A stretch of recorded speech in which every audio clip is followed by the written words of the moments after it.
पेश आहे जवसाची चटणी। त्यासाठी पहिले आपण समान प्रमाणात जवस आहेत घ्यायचे आणि ते भाजून घ्यायचे। त्यानंतर तीळ पण त्याच प्रमाणात घेऊन ते भाजून घ्यायचे। चांगले तडतडले की खरपूस भाजून घेतल्यानंतर ते काढून घ्यायचे। त्यानंतर लसूण भाजून घ्यायची। लसणीची पूर्ण साली वगैरे काढून हे चांगले तव्यावर परतून घ्यायचे। त्यानंतर कढीपत्ता घ्यायचा आणि कढीपत्ता आपण भरपूर घालायचा, कारण कढीपत्ता हा आपल्या हेल्थसाठी खूप चांगला असतो, केसांसाठी, तुमच्या हार्मोन्ससाठी खूप चांगला असतो।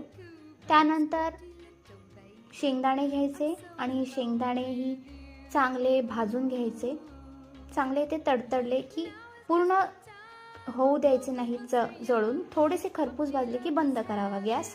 त्याचबरोबर खोबरं घ्यायचं आणि ते तव्यावर खरपूस भाजून घ्यायचं, सुकं खोबरं।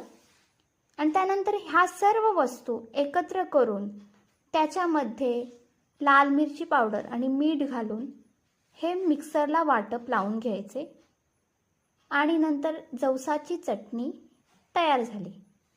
तुम्ही पण बनवा आणि मला नक्की सांगा कशी झाली तुमची चटणी।